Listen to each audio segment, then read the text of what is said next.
fique sozinho à noite. Scooby-Doo estava sozinho em casa quando ouviu um barulho estranho lá fora. Ele foi até a janela e olhou, mas não viu nada.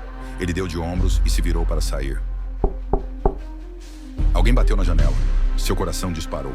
Ele olhou de novo e viu uma sombra parada do lado de fora. Scooby piscou assustado. A sombra parecia estar olhando diretamente para ele. Ele prendeu a respiração e piscou de novo. A sombra desapareceu. Mas então ele ouviu. Dessa vez na porta. Comente se você ficou com medo.